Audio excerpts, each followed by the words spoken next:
Hey, welcome back to another episode of Difficult Terrain, the 5th Hey, edition hey, Dungeons & Dragons actual play series where everything is 2 to 4 times harder than it needs to be. I am Adam DeLeo, I am Tom Woodley.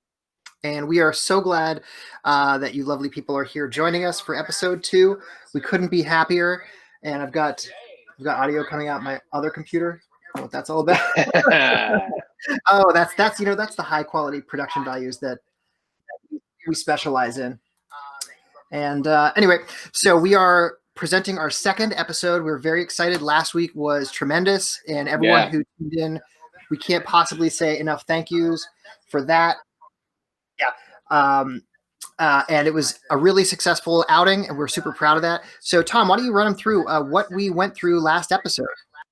Oh gosh. Well, last episode we had boats that came over from the old continent to the new mysterious continent of Akrum, sent by King Rufus, third of his name. We saw the Onslaught Vanguard, who were these legendary heroes who were brought back for one last mission before they sort of get out of their required servitude to the king. And en route to the new colony, they were attacked by a kraken that had taken some mysterious damage, but the Onslaught Vanguard made very short work of them, that kraken. And at the same time, we met the Wandertrap family and discovered that which is a family of halflings going on with a sort of a farming claim in the new colony. And we found out that there was a stowaway by the name of Jade, who very, very, very much wanted to be in the new continent, and as opposed to her sister Amethyst, who very, very much did not want to be in the new continent but had to be. And last episode, they made it to this new land, and I believe they found the boat. Correct? They found They did. the They found the Master's Master's Blessing. Blessing, the original sort of exploration boat. And they found a deckhand named Putney, who was shackled to said boat, and found out some strange stories. We're going to pick up with that, and the Wandertraps have been kind of doing their thing. And the Onslaught Vanguard, right as we ended, um, Princess Princess Athliel said, "We need to go to the capital city of Igrithien, the city of peace." No, yes, sorry, the city of peace, Igrithien, and she got out her magical snow globe and turned it, and snow started to fall in the world, and the Vanguard was transported to Igrithien, and I believe that's where we cut off. And that's a great emoji Kraken right on display there in the chest. Thank you very much, Wow. Eliana Kaplan. Very cool. That's awesome. Our actual Kraken was not nearly that cool. It was half busted. But Yeah, as you said, the Vanguard made short work of that thing, much to the DM's chagrin, but we yeah, rolled with it because they are high level, powerful characters. So absolutely. before we get going, we will be thanking sponsors again in the episode, but we want to just say another shout out to Lauren and the folks at 20 Sided Store for hosting Woo-woo. this stream, hosting our recording sessions. They were amazing and continue to be amazing. We would be nothing without them. So if you're in Brooklyn, or if you want to, check out their online store, we would really encourage you to do that. You'll also see we have another wonderful piece of support from Artisan Dice in this episode. The dice are just ridiculous. You're gonna enjoy seeing those, and we'll thank the sponsors in the episode. The last thing we want to talk about before we get going is the Roots Project, which is our nonprofit partner. You can see their logo just below us.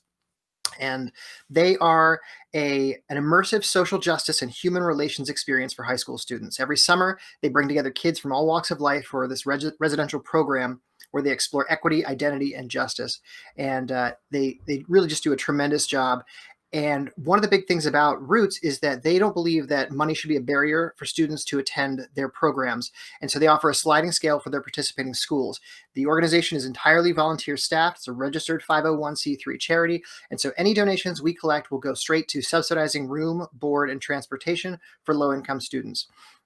This is an incredible program, and we actually recorded an interview with one of the board members, and we're gonna run that next week. And it went a little long because we were having a little too much fun talking about it, so I let that go a little too long. So we have a long episode tonight, so we don't want to front load too much. But next week we have time carved out, and that's going to be a real treat.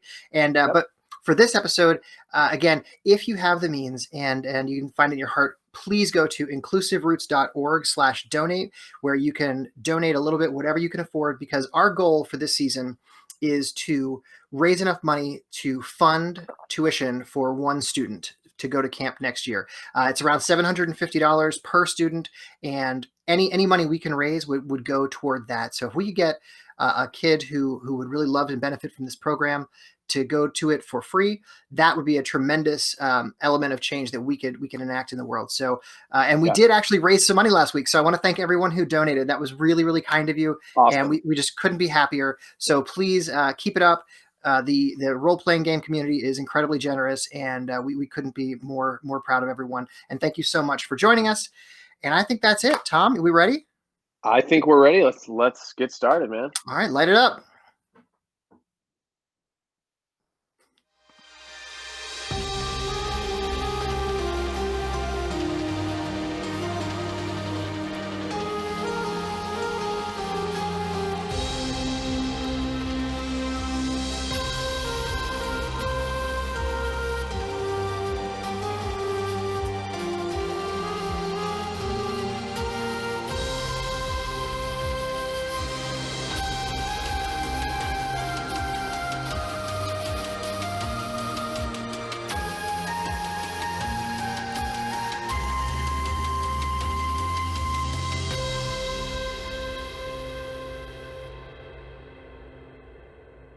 Hello and welcome to episode 2 of Difficult Terrain. The Dungeons and Dragons 5th edition actual play series where everything is 2 to 4 times harder than it needs to be. Yes. I am one of your co-DMs, Adam DeLeo, and with me as always, my buddy Tom Woodley. Hello. And we are of course joined by our incredible cast. We have Hans Pontius Hans Odaga. Howdy ho. We have Carla Lerner Montero, Hello. Soren Kissel, Hey. Maximilian Clark, and Danielle Cohn. And we want to also, of course, shout out to our incredible Becker of the Cannery Collective, and we also have David Haskell, who are doing amazing things with us. And we are live to you, not live actually, we are not live. alive, but we are alive to you from the 20-sided store in beautiful downtown Williamsburg, Brooklyn, New York. Yep, and we of course want to thank 20-Sided Store for hosting us. They really, if you are in the Brooklyn area, even if you are not, even if you are on the moon, you should come here and buy all their things. We also want to thank David Mark Erickson Photography. We'll give him one more shout out, I think, today, because he really hooked us up. And we're going to say our music and sound is from Sirenscape, and if you have never checked them out, you really should. You can go to www.sirenscape.com. That's SYRINSCAPE.com. And really, they are just the best when it comes to sound effects and music, and you really need to have them at your table. We also want to thank our sponsor, our returning sponsor today is Artisan Dice. Yes. The cast got these incredible sets of dice of rare hardwoods and stones, and one of them is made of hops. Mine's made of hops. It's bananas. No, it's hops. It is hops. The bananas dice, actually, we did not get. Purple wood. Not arrived, but Actually, maybe purple soon. wood. Yeah, and so not to be outdone, Charlie over at Artisan Dice hooked us up. The DMs get to be in on the fun too. And Tom, I wanted to show you here we got. What? Yes, we have these. Look at this. These are incredible. So I don't know but we got 2 sets of these dice, and if you crack these open, they have these really strong magnets inside. shit. Wait, we're a family-friendly show. These are the brand name. The name is I believe it's pronounced Bagasse. It's Bigass. Bagasse. Does that sound right? It's 2 words though. It's 2 words. Bagasse. Bagasse, yeah. So these are. I mean, I don't know if you can see the 20, but let's see. Do we have a standard D20 anywhere? Oh, yeah. Yes. Yeah. I mean, these things are like, this is like bigger than a golf ball. So look at that. I mean, that is just incredible. I don't know if you can hear this, but like I actually just punched a hole in the table. So these are these are incredible. They're gorgeous. They're inlaid with nickel silver. Mine are bloodwood. Mine is an inlaid pentagram. How did you know? I know. How I did know you know you I like- worship the devil? I got Cthulhu actually, so that's pretty rad. Wait, what did you get? Cthulhu. Oh my gosh, I got black palm inlaid in brass. Beautiful black dice. Yeah, Wow. amazing. Wow, let's see. Amazing. I hope this doesn't get stuck I in the got a tower. Oh yeah, we totally broke the tower. Too big for the tower. That's okay. We're gonna. All right, so we're gonna. Can we please get a new DM screen with pin dice tower. Yeah, we'll have to figure that out. That's the end of that tower. Okay, there we Oh! go. The tower is fixable. But the castle is no longer. The castle, that's It's all right. besieged. Yes, it is besieged. This castle has been besieged, but we are fine. We are going to run with that. It's a beautiful castle, beautiful dice. Thank you, Yes, artists. thank you, Artisan Thank Dice, you, so much. Artisan. So cool. Yeah, that's really awesome. I just rolled a 1 on 4 of these. Seriously. Well, that's look the, at don't blame the tools, man. Yeah, no. All right, so we're going to get started. So last episode, the ships from the Crown made their way over to the disappeared and mysteriously reappeared continent of Akrum. And on the board those ships were many characters, some of whom we have yet to meet, including the Onslaught Vanguard, the heroes of the realm, as it were, and the Wandertrap family, a cantankerous bunch of halfling farmers who are off to find their claim, led by Mama Citrine Wandertrap. And it is the Wandertraps who we will start with today. Alright. Because the Wandertraps are on their way to their claim. They have come to this island with a document from the Crown saying that you are able to farm this particular claim, and that is what you're going to do. So first you have to find it. You've peeled away from the rest of the settlers at first opportunity, and here you go. So what you know is that you have a claim that is just off of the Silver Stream, a tiny creek that is you have a general sense of a map. It's probably a couple days travel north of the Beswick River, and the boats have pulled off the Beswick River, and you've gone with your family about a mile sort of up the river so that you can have a place to cross where you're not going to be seen by the magistrate Latham or anybody else. You kind of find yourself approaching this river, and the Beswick it's a big river, And we are small. and you are small people, and in this mile or so of walking along its banks,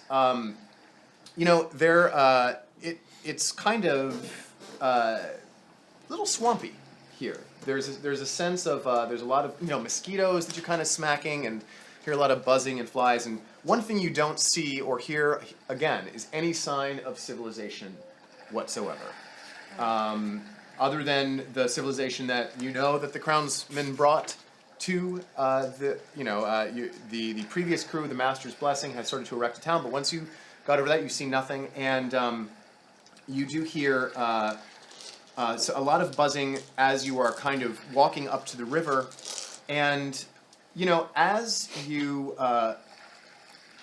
get to the water, you immediately see a swarm of big things kind of swarming around near the river. Yes. I'm just gonna casually put on a little mage armor.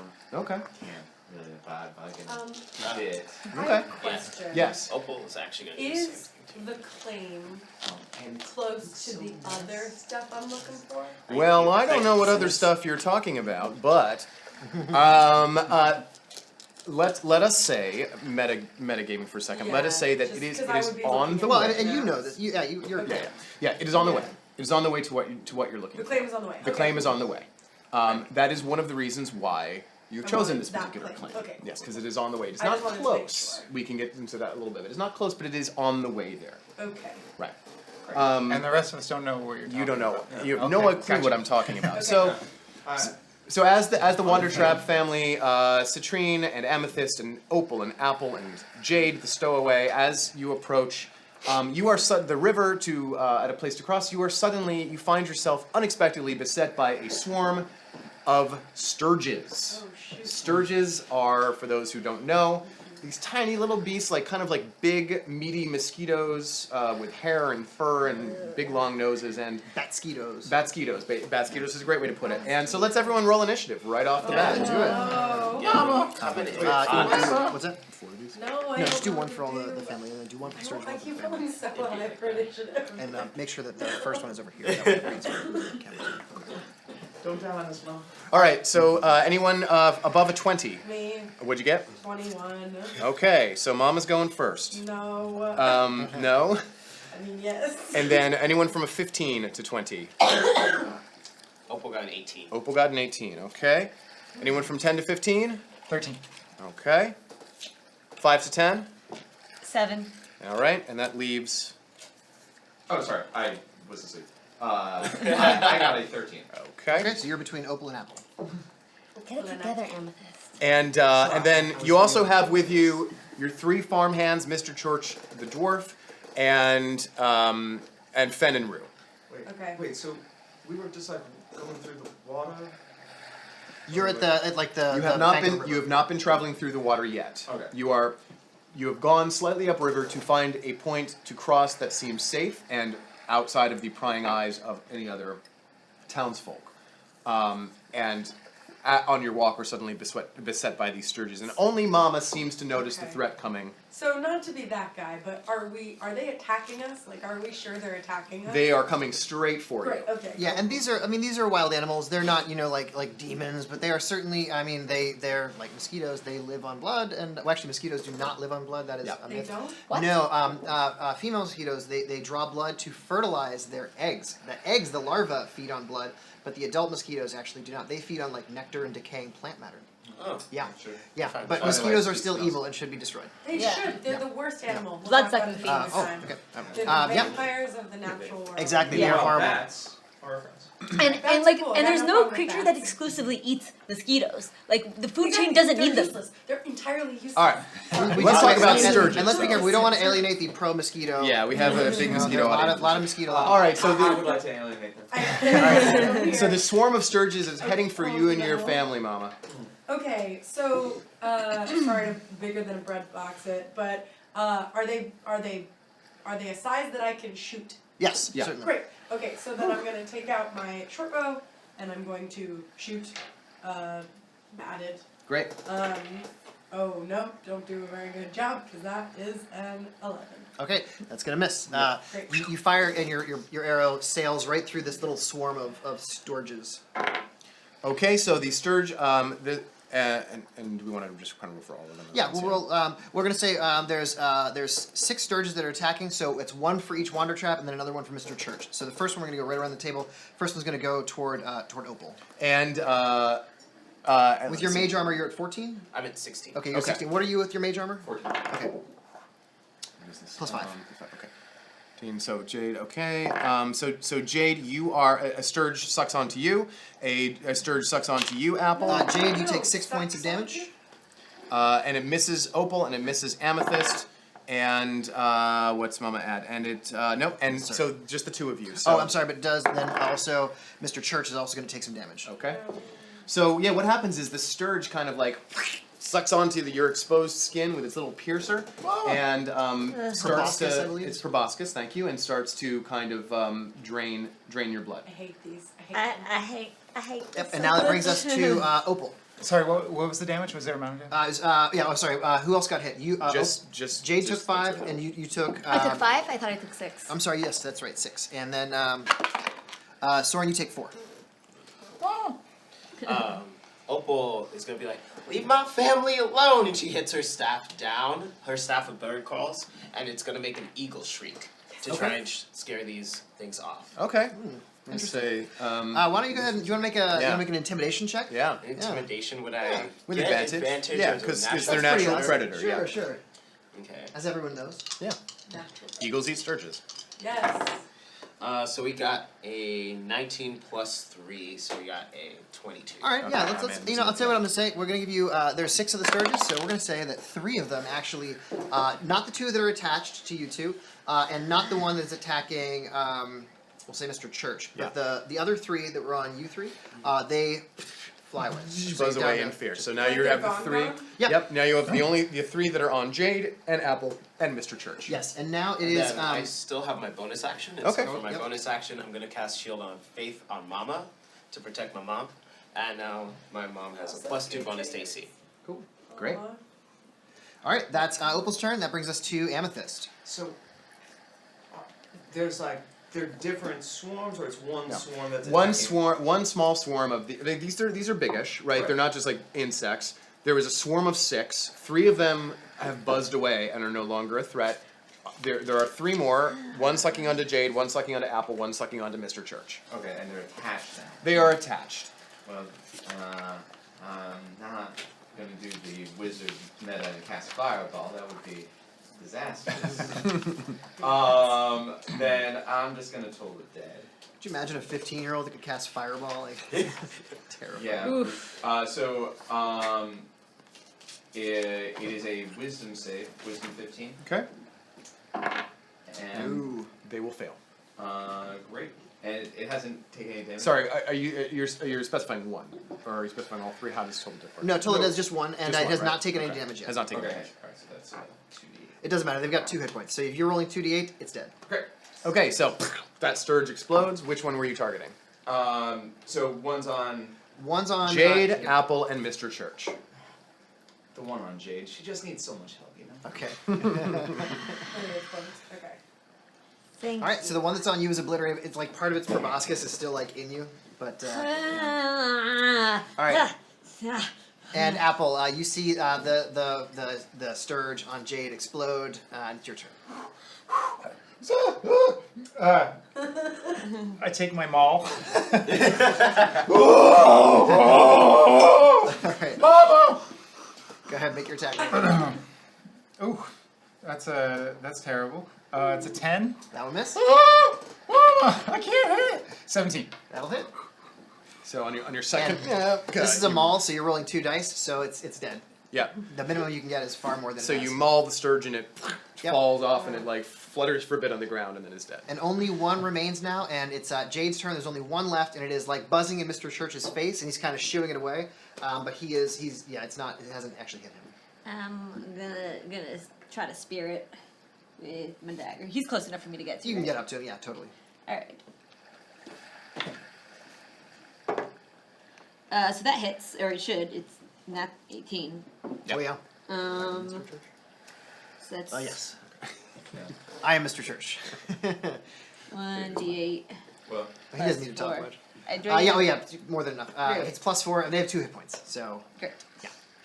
all right. So the last of the Sturges is like you impale it, and if you wish, you can also take the chunk of proboscis out of you. Yes, please. Yes.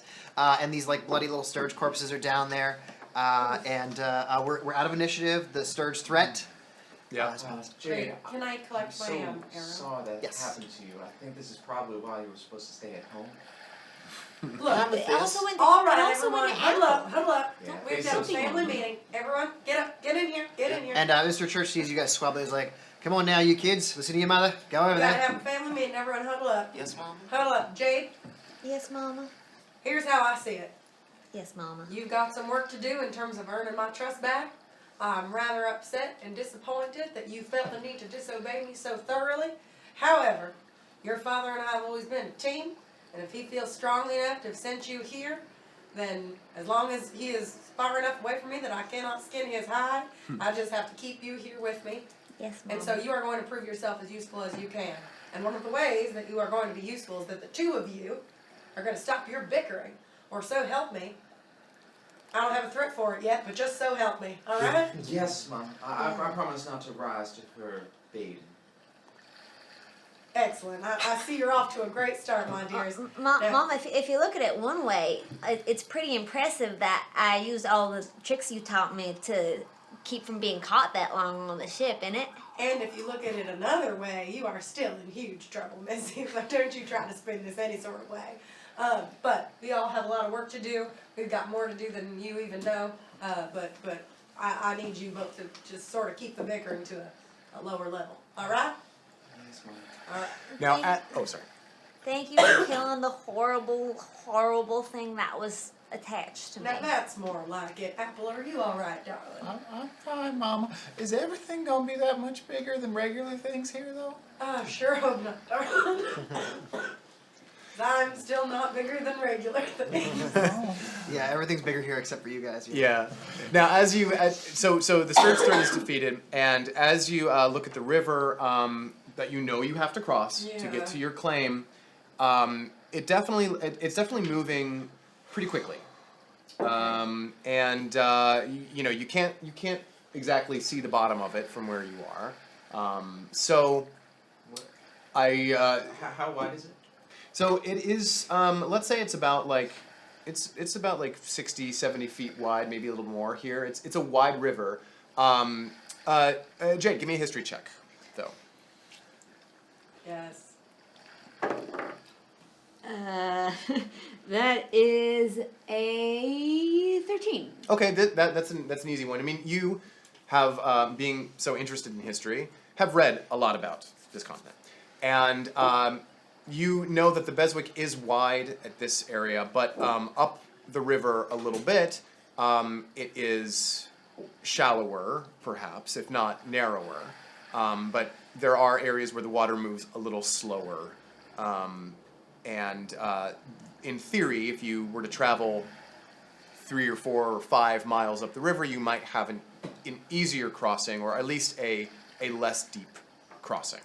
I Because- share that information with Mama. Okay. Yeah. All right, let's keep walking. Well, we have a bunch of livestock. Yes. Amethyst, Yes. you don't have any kind of healing magic or something you could do for me, do you? I can I'm help sorry, you I out. don't- Yeah, Opal does.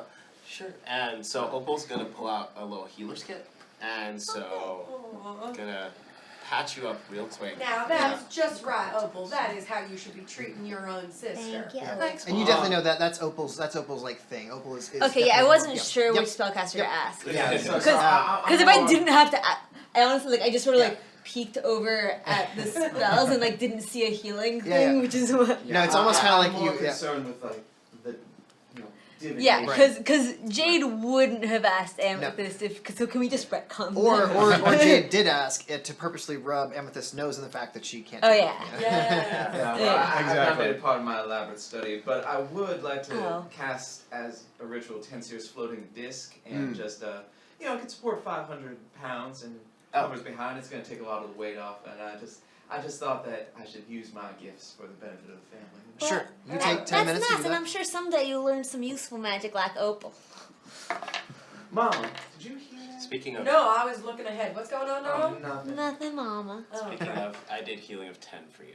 Oh, So if great. you Thank take you. your top you off. Opal, could you help me too? Well, sure. Would that be all right? Yeah. When I get hurt, since we're twins, when I get hurt, do you feel it? Apple, I feel it too. Oh, It really hurts. I've still got this proboscis stuck in my chest. No, take that right out. Yeah. So Opal just kind of like pulls it out, and you heal for 8. And to remind the audience, of course, Apple is 7 feet tall. And a furball. And a furball. And But not in Opal is an 18-inch, 14-year-old. Yes, so it's actually very hard for you. Yeah. Apple pretty much has to pick you up to take the proboscis. Very cute. you can like put a foot up on his chest and like. Yeah, it's like crouch. So the Wandertrap family wanders up the river to look for an easier place to cross, and we are going to cut to the van. Ugh. Where were we? Yeah, right. Teleported to Magic City. Yes. Magic Snow Globe. Yeah, and a few like flakes, like these magical snowflakes, are kind of just even as you look, are like dissolving around you, leaving no trace of moisture. But it does feel actually just a little cooler for a moment in that vicinity. And as they fade away, you look around, you see the city around you. Now let me describe the city of Igrithien to you, because it is a strange city. You're actually on the far banks. If you were to look at a map of the city of Igrithien, which we can provide you in another episode, it's at a place where the two corners of what was called the Artery River, which is the widest river on the continent, two forks meet and go south. And it represents the place where the borders of 4 of the nations meet. Now, there are 5 nations that had colonies on Akram. The Crown, of course. The nation of Ushtarak, which is an Orcish nation. The nation of Galodros, which was a Dwarven nation. The nation of San Subaru, which was a nation of the Raku people. The Raku people were a lion-like people who were actually descended, it is believed, from Rakshasa back in the day. There's a 5th nation, that's the nation of Athliel, who are an elven people. Now, the Athliel colony is way, way, way on the northeastern banks, but the rest of them touch at this one particular spot in the middle of the river. And radiating out from that middle of the river, they call that area the river meet, because it's where the rivers meet. What they then did is they erected a square city, a perfectly square city plan that crosses both river and land.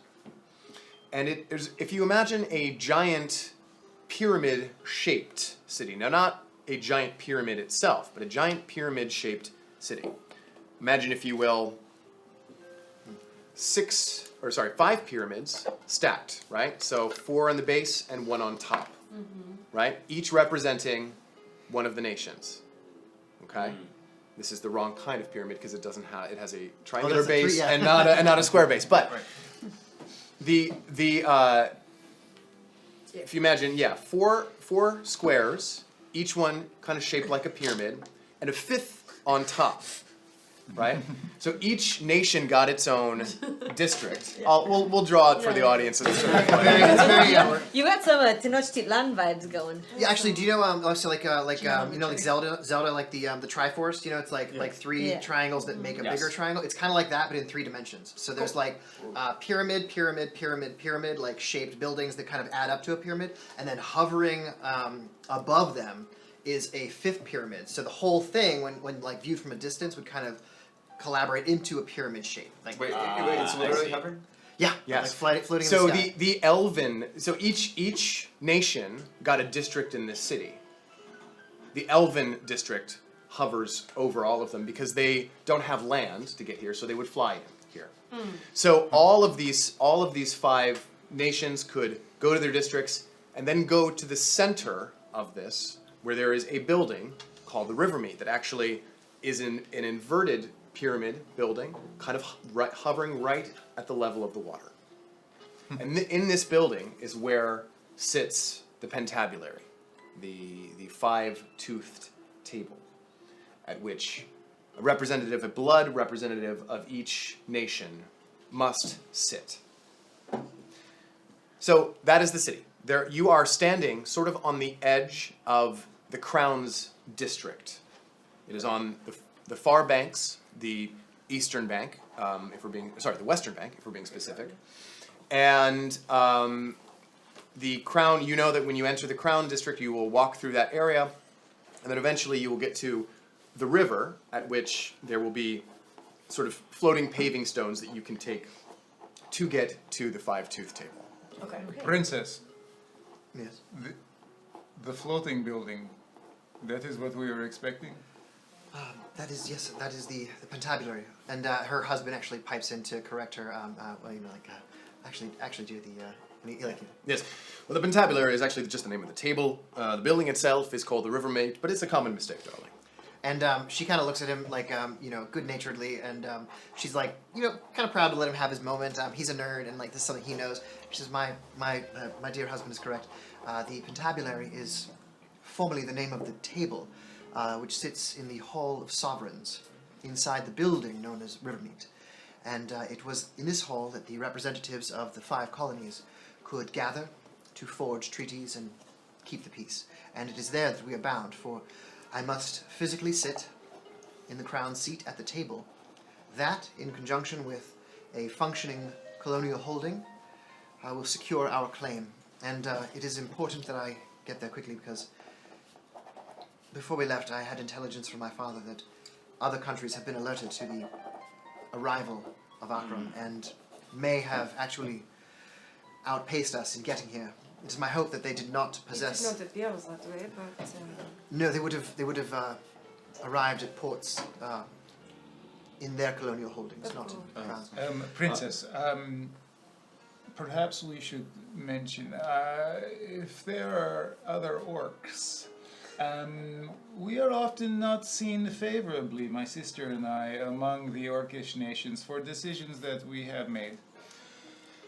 So maybe just not a, oh look, our friend is orcish too, you should sit down, or something like that. We will keep quiet when there are other orcs around, yes? They have ill breathing. Of course, I understand.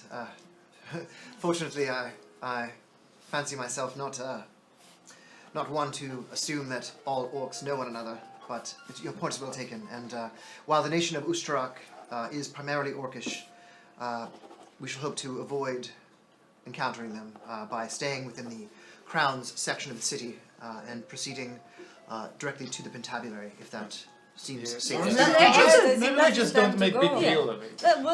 Let us go find your fancy Yes, chair. it's time to make time Well, for this yeah. table. Fancy chair. Do, This do is we good expect table, all the other nations to behave civilly?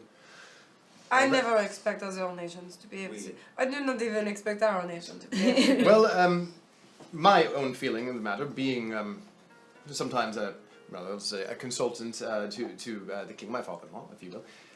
You're a prince is another word for that. Yeah, sure, but I'm not simply a prince, a duke, if we're being strict. But no, I fancy myself rather sort of an expert on diplomatic affairs, as you might imagine, and I don't know quite what we have to fear. The orcs of Ushtarak, of course, legally we are at peace, as you know, and have been for quite some time. And no offense to your people. God bless. Bless you all. Bless you all. No offense to your people, but there have been times of conquest and Yeah, violence. this is how we came to Crown. Yes. Yes, of course. Most unfortunate, but that traumatic path did lead you to us, and for that I'm grateful. Certainly my husband and I would not be alive. Oh yeah, it's much nicer in Crown. Yes, no one here is complaining. No? Let us. I Let's think it is leave. time We to must go to this Fancy chair. Yes, to a Yes, special the chair. Otherwise, we Pentabulary. will lose our chance. Yes. I have some slight fear that the sun shall be leaving us soon. And you look, and it is kind of getting to be evening time. But That is what happens at night. yes, you're quite right. Well, I suppose it shan't matter once we're inside the building, of Which course. way? Yes, of course. And he points towards the. There's like basically a wall through which you enter the Crown District, and as you look ahead, you see that. Yeah, the buildings. It's an interesting mix. Like the buildings ahead are in many areas look to be in pretty good shape. But then, interestingly, in some areas they don't. Like there's some areas of that look like they've the buildings have been weathered quite a bit. And as you all walk the fairly large distance to the wall to enter the city, he points out. You see that? That is the central tower of the Crown. And what he explains is that each of these districts have at their exact, you remember this being a square, and at their exact center have a tower that is the highest point of their district, right? So they all have. So you can see, 4 terrestrial towers and 1 big tower floating in the air. I rolled 20 perception. Do I notice anything unusual? About which specifically? About like the differences between the buildings that seem like they're falling apart versus the ones that seem like they're in good condition. So what you notice is that the towers are all, as you approach, from where you are, you only really see the Crown Tower and to its south, really, is the district of the Sansubro Nation, the Raku people. And you also see towards where the Dwarven Tower, the Golodros Tower, would be. However, that one is basically has crumbled in half. That central tower is sort of crumbled in half. And The Glodros one? yes, the Dwarven Tower has crumbled in pieces. This does strike you as strange, because as we all know, Dwarvens are famed for their stonework and their masonry. So it seems odd that they would have constructed a tower that would not weather the test of time. However, the Crown Tower, which is built to mimic what the buildings back in Karacourt look like. It's a beautiful marble, white, gorgeous, kind of minimalist, but nice tower. Then when you cast your eye to the south to the Raku's Tower, that also appears in good shape, and it is completely. They have a much different sort of style. A lot of ornate tiles. They are people that like to over decorate everything, so it appeals to you. You've long sort of the Raku people. They have some. They have panache. But they're not entirely always trusted, but they do have a style and a flair to them. But yes, I guess you would notice with your 20 perception that the Raku people are also famed for their tile work, their jewel work, and so forth, weaving rubies and so forth into their tiles. And you notice, even from this far distance, that this looks like some of these rubies and jewels have been picked over in time, and there's big holes where some of, like the eye sockets where you imagine maybe jewels would have been. But it's a good distance away. Princess, if we sit in more than one of these chairs, can we have this part of the city too? This is nice. Well, international law is spotty on this point, but it is our fear that if someone else were to claim our seat and prevent us from taking it, should they establish a colony in the Crown's holdings, they could have a legal claim. So it's possible that if we had additional representatives of royal blood, we could attempt to annex additional territories. However, this has not been my instruction, and in the interest of peace with our fellow neighbors, I would not advise it. How That is was very Nice diplomatic. yeah? It's nice. How was your cousin? Is that Lady- lady Nefrida. Nefrida? Nefrida. Cousin? Is that- Yes, How was she contacting the crown before?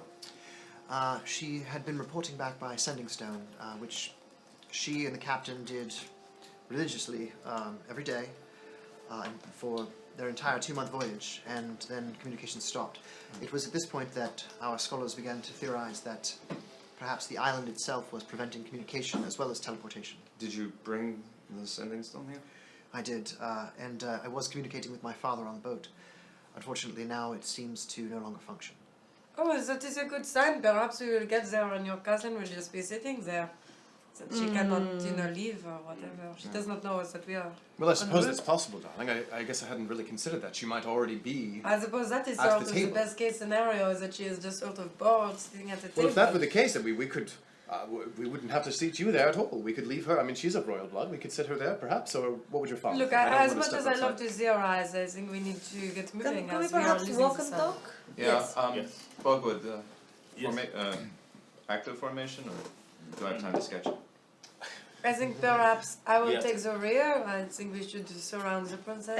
I will In case take there's- the front. We'll join you in the We front. cannot. Am I right in sorry. assuming that Nutmeg, my horse, came through the snow globe? You are not right. Your Oh. horse is left behind. The snow globe, it is like a normal teleportation spell. It had enough for 9 creatures, and with the 5 van, the 2 nobles, and the 2 knights, that's all you could take. So Nutmeg was taken care of, well provisioned, but Oh. left behind. I will walk in the front with you. Great. Yes, but of course you have the capacity to. Yeah, I mean, the nutmeg will be waiting back in camp. There is no other horse. I know what you're going to say, but there's no other horse like Nutmeg. Pointing at the building where the rubies are picked up. Look, Yeah. look, And then Moshe, the, someone and is then the- being greedy. Yeah. And the two bodyguards that are with you are Lusser and Tyrell. Lusser is the more senior one, and he is very serious. Takes his work very, very seriously. Is kind of at the princess's side at all times. What is his name? Lusser, Lussar. And Tyrell is seems a little bit more playful, a little jaunty, has a little flair to him. However, you've never heard the man speak, so you can be certain. Honestly, it is how I prefer the guards. So as you as you approach, walk through the city, you enter, and the streets are empty. Ominous. So you assuming you keep walking, you pass the Crown's central tower, and this is what gives each district that kind of pyramidal shape. It's not each district is not a solid pyramid the way the Pentabulary is. So the Pentabulary is literally a stone pyramid inverted and suspended in air. The other districts are buildings that the smaller buildings are on the periphery, and they get larger and larger as they go inwards, so that the when seen from a distance, it gives the impression of a pyramid. That's why the towers are in the center of each district. You pass the central tower, and the buildings begin to get smaller and smaller as you approach the spot where the Artery River meets up, and looking at it, you see that just a few inches off the, like, kind of almost skimming the surface, is the fine tip of this stone pyramid, and vines cling to the sides of it and climb up. Surrounding the base is kind of a metal gantry. What's That- a gantry? Like a scaffold. So it's like a circular ring that goes a circular ring. It's not a square shaped ring. It's a ring that goes around the base, about 15 feet up. There are wrought iron stairs that lead up to this, and it's supported by stout metal struts all along it. And so it goes around the circumference of the pyramid and creates a little path. And then from the path, 15 feet up, there are doorways, one door in each face of the pyramid. And the doorways kind of angle outward because it's a pyramid. But it's clear that this is the way that traditionally people would access the Pentabulary. They would, from their own district, mount the steps to the gantry. They would go to the door that led from their district and enter. And so you see at the top of this, there is indeed leading straight ahead of you. There are steps that go up to this metal staircase. And at the ring, it leads to a little ramp that goes to a door, and it's this heavy wooden door braced with iron, and you can even tell that suspended from the metal handle, like the ring that would be like an opening mechanism, is a chain, and attached to it is a rough piece of wood, and that's what you see from ground level. Also, you see that there is a little bit of like water kind of trickling down the side from the building, and it's just kind of like lazily dripping into the river below. That's what you see. What would you like to do?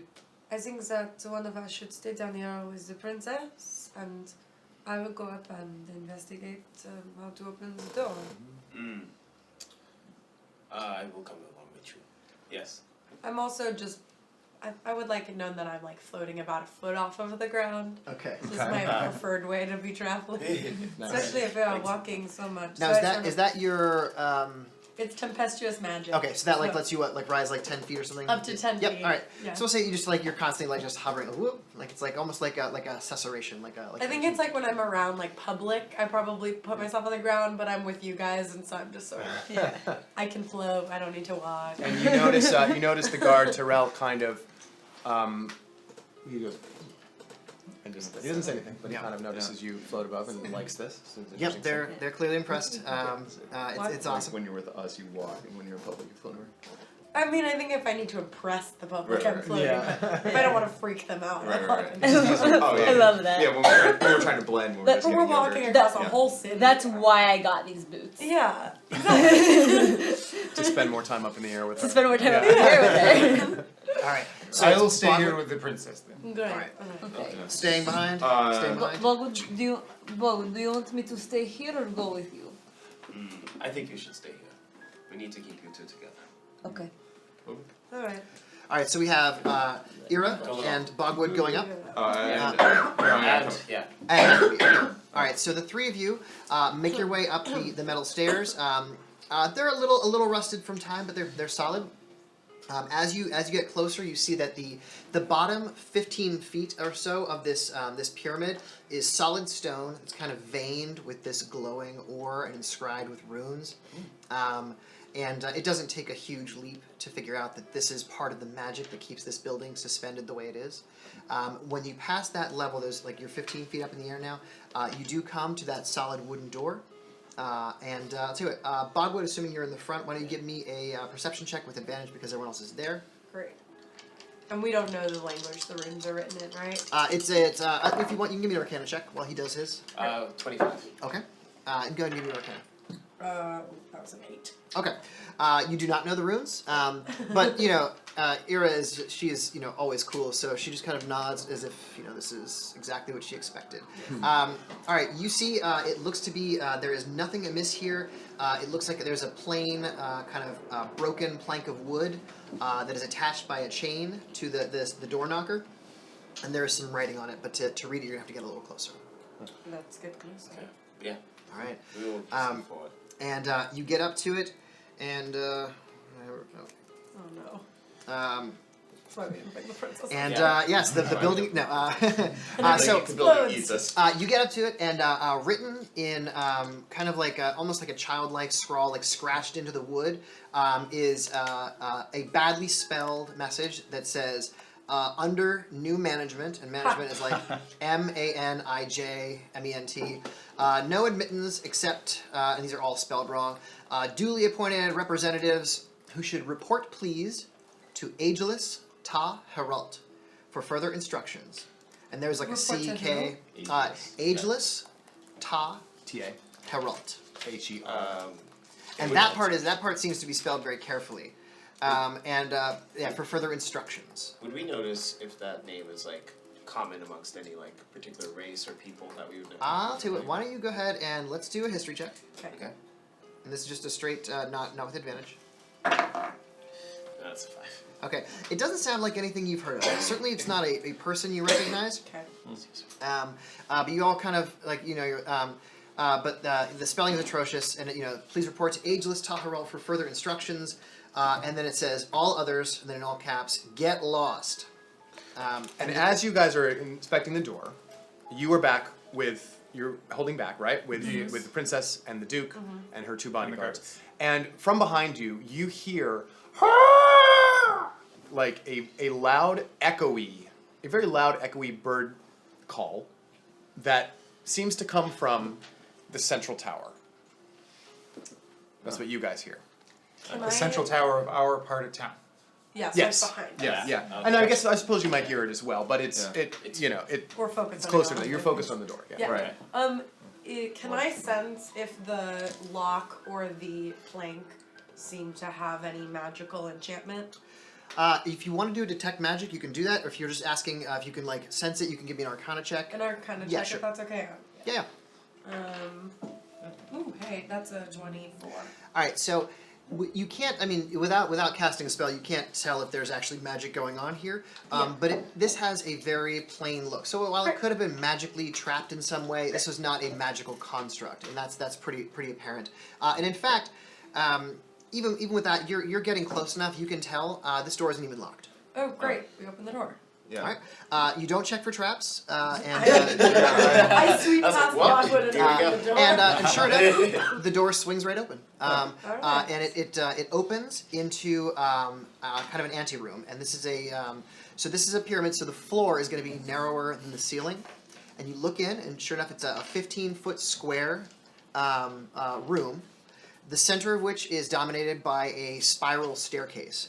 It's a narrow staircase with no railing, and it goes up about 30 feet and it leads to a platform to another room above you. You notice that set into the walls all along this room, which is again 15 feet on the bottom but wider on the top and about 30 feet high. There are little niches. They kind of look like there was a scoop taken out of the wall with a small stone wall in front of it. And these, warriors that you recognize as archers' niches. These are like an archer could climb up a rope ladder, hop in here, and just settle in, have total cover. And if anybody tried to enter this building, they would have to do so by going up this stone stair, completely exposed, while archers just riddled them with their Just have arrows. it. Okay. Yeah. Maybe we should have not. And I'm just gonna summon Jocelyn, my hammer, Sure. into my hand, like as we're going. And I'm sorry, So your your hammer's name name is is Jaslyn? No, CH. Oh, Cheslin. Cheslin, Okay. okay. All right. So Do you after ever call it noticing Jazz? that, Cousin. Bogwood's gonna like gesture to you guys to kind of stay behind, Sure. because you guys would be familiar that Bogwood deals very Right. well if like arrows are coming at Right, him. right. So he's going to be the first one to kind of approach and walk a little. Yeah, further you've seen towards Bogwood catch arrows and fling Yeah, them back. yeah, It's so pretty like easy. So he's gonna be the first one to kind of like walk Yeah. through there and make sure it's safe for the rest. Yeah, and there is in the walls set into small sconces. There is casting dim light. There are like these perpetual flames. Some of them have winked out, but most of them seem to be intact. And you carefully make your way up the stair. And why don't you give me? Are you checking your way as you go? Yeah. All right, give me an investigation check. Okay. 8. 8. 8, okay. So you don't detect anything wrong, and you confidently walk up. Oh, I wanted to ask you, is Bogwood, in this, he is in his aspen form, is that right? Yes. Is he small or medium?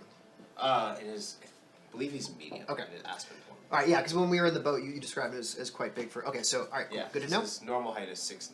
I'm sure that won't come up. So you carefully make your way up, you beckon to the others, and you poke your head up, and you see what appears to be a waiting room. There is, it's a 45-foot square floor, and in this room, you do see there is, looks like there's like a skeleton in a chair, and there's also a living figure. It is a small, balding, crazy white hair sticking out the side gnome behind a podium. I think we're going to cut right there. We'll go back Yeah. So, to the Wandertraps. Right? There's a bird. there's a bird and there's someone in the thing. So now we cut back to the Wandertrap family on the side of the river. Ah.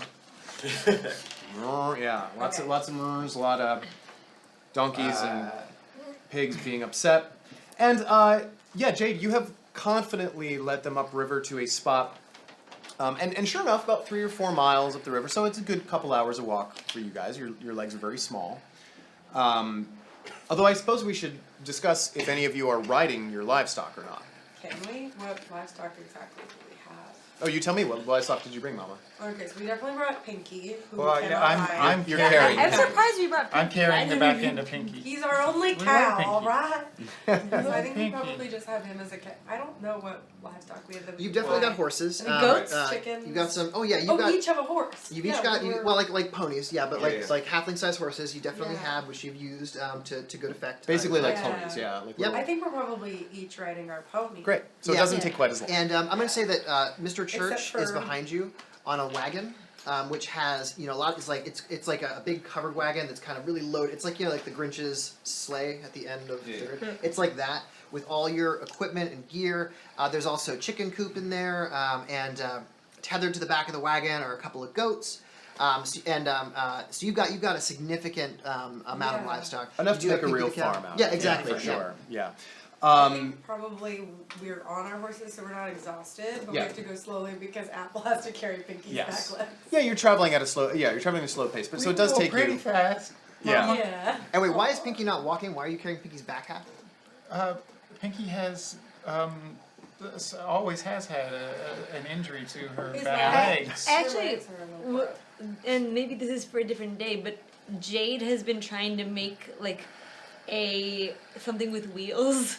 Aw. One So- of those dog carts. Kind Oh, of. man. Yeah, so that Apple doesn't have to keep holding her. I think she I got it. broke her back 2 legs, and they've been healing, but probably for a while. Yeah, maybe Yeah. they healed oddly. So Yeah. can I just like I pull don't that know. out? Or? Sure. I mean, Yeah. we'll say you're working on it, and you In your can try downtime. and size it up, but it's Yeah. not quite ready yet. Okay. And I think she's the gives the best and the most milk, so she's still like a Yeah. valuable Yeah. cow. Yeah. For I don't mind. An apple does. I don't mind. Yeah. Yes. She makes Apple's Apple feel useful. Apple's favored pet for sure. Yes. Yeah. All right. So you reach a point at which Two I guess if someone wants to give me a nature check, you can determine if this is or is not a good place to cross. Yes, Opal. Who's good? I got +2 on that. I got a 16. Okay. So I'm going to say you walk to the side of the river, and again, it's very quiet here. You see some stones kind of poking out in some places, which gives you the hint that maybe this is perhaps shallow enough.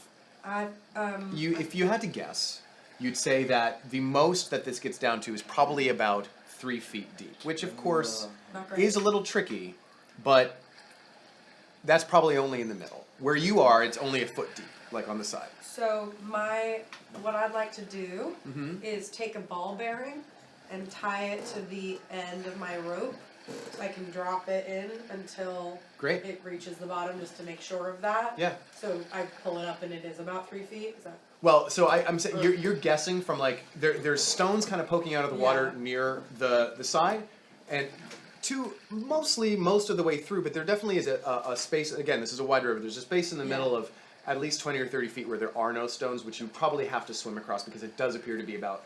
You can't really tell. It does appear to be deeper than where you are now. Certainly, your ball bearing comes out with less than opal-sized depth. You know. So my idea is I'm thinking we'll take these ball bearings, we'll stake this side of the rope into the ground, and then Apple Yeah, can walk across and stake it to the ground on the other side, and then we'll be able to half walk, and if we have to swim, but we'll have a rope to hold on to. How are we gonna get the cart across though?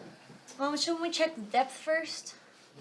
Well, Mama just Yeah, checked Mama the just- I just checked it. Or here on the side. I can go check in the middle. I'll go Well, check in the middle. I mean, Yeah. rather than swim, I can put you all on my floating disc and carry you across. The animals will make do, I'm sure. Oh, Amethyst, what a wonderful idea. Thank you.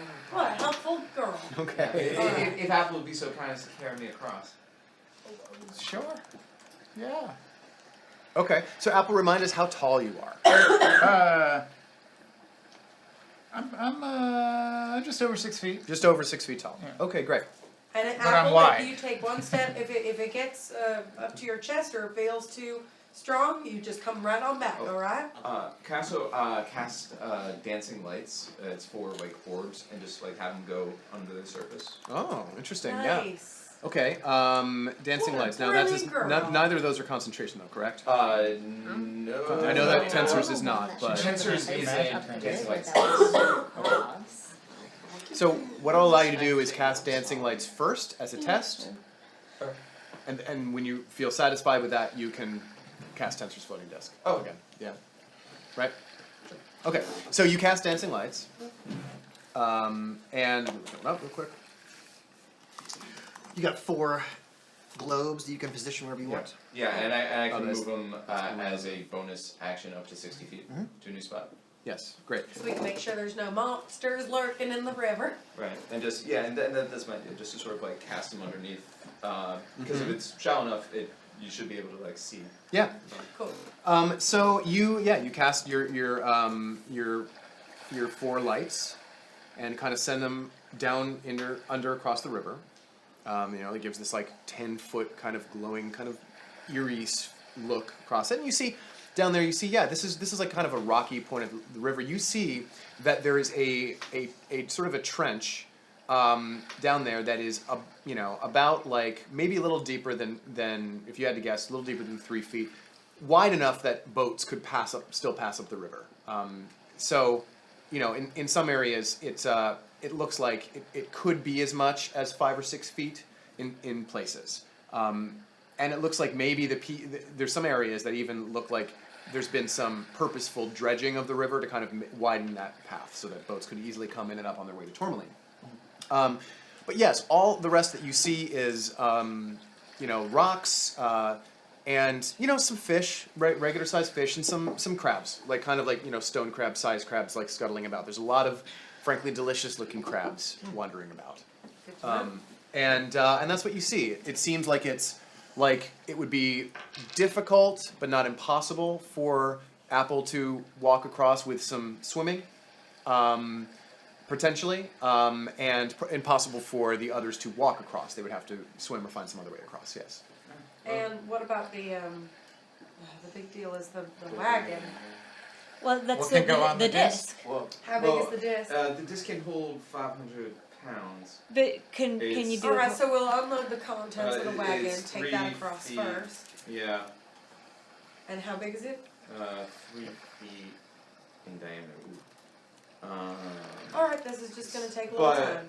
But I mean, we could theoretically put like planks and stuff on top of it to widen it. Wonderful. It just takes the weight. Alright, I think that the best thing to do then is let's not deal with swimming or walking at all. Let's unload everything and get them across and just sort of do it in shifts. And But Mama, we don't know if it's unpopulated. Shouldn't there be at least somebody on the other side of the river with our stuff? well, why don't we get one of us across first to watch the I things? mean, I can get the whole family across in one go. I think we don't weigh that much. We don't want the Apple and, whole you know, family across because we want some Right. some of us here to help load. But yeah, why don't you go across with your brother Apple or Apple stay to help load things. Well, you I and should Jay. load. You and Well, Jay. no, Apple needs to carry. I can't ride the disc. It only follows me. It follows you, so we'll have to go back and forth and back and forth and back Yeah, and so forth. sorry, Apple, but I'll sing you that nice song later. Yeah, I don't mind. I don't know if that's It's safe. gonna be All right. What do you think? Am I missing something, Opal? Is there or Jade? Is there a quicker or easier way to do this? I like your What do you rope think, idea Jack? just to be safe if I have to go over and over. Yeah. I think Yeah. Let's do that. Do that Yeah, too. we should do a rope. Just so if I We lose already my talked foot. about making it a bit wider, right? All right. So, Do any of you have any rope monologue? All right, so I got some here's what rope. we're gonna do. Everyone's coming up with great ideas, so I think what we're gonna do is we're gonna say that this is gonna be a group effort, and we're gonna chart some new territory. Tom and I have not really played a lot with skill challenges, but we wanted to give it a shot, so we're gonna do a group skill challenge. Ooh. And here's how we're gonna play it. We're gonna say that everybody's gonna have the opportunity to contribute, and what you'll do is you'll tell us what it is you do to help in the effort to get things across. And then we'll call out a skill, you'll make a check, and we'll let you know if it's a pass or fail. And the goal is to get 5 successes before bad things happen. So every time you have a failure, there could be a consequence. You get a certain number, could be something bad happens, but we'll see. So we're gonna start. We'll start with Mama, who's gonna kind of call out the plan and really keep things flowing and say what would you like to do? All right, so I think let's start with the rope situation. So I hammer my rope in with a ball bearing on this side. I securely tie it to which of you are giving me your rope. I'll give you my rope. Securely tie it to another rope, and then I give it to Apple to start to walk across. All right, so I'm gonna have you give me a. Let's just do. I will do a. I'm actually gonna give you a sleight of hand check. Okay. To go ahead and see how firmly you can tie the rope, make sure it's anchored correctly, and all those things. So yeah. Okay, good. That's 25. Okay, more than enough. It's locked down. Mama is taking no chances with her baby. Yeah. And so since you passed it off to Apple, what would you like to do? So I'm gonna walk back and forth and back and forth and back and forth, first to secure the rope and then to carry her so that the thing follows her back and forth across. All right, as we load Now stuff there is on. going to be a little bit of swimming involved in this for you as well, right? So Yep. So let's make this athletics. Yep. That's why we put the rope. Yep. In case I lose my foot. All right, so this is going to be your first pass to get across and to anchor to the other side. So go ahead and give me an athletics check. 21. More than enough. You swim across, and everyone's kind of watching with bated breath as Apple makes it across. Oh, Apple, I'm so proud of you. Great job, baby. And Over here. nice friendly wave Great as you get to job. the other side. All right, perfect. And now this has happened, and let's see who would like to throw their hat in the mix now. You don't all have to do it if you don't want to, but you can all. Amethyst was on top. Yeah, it's the next one. Yeah, well, yeah. I mean, I was on top of that. I assumed that like. Are you were on top of Apple? Yeah. Yeah. Okay, I perfect. think the Yep. second All right, in time, that case, probably. so if you went across, that's fine. So you're across as well. What would you like to do to help? Well, you? I mean, theoretically, I'd like to come across with 500 pounds of. So you're doing that on your first try. People. Yay.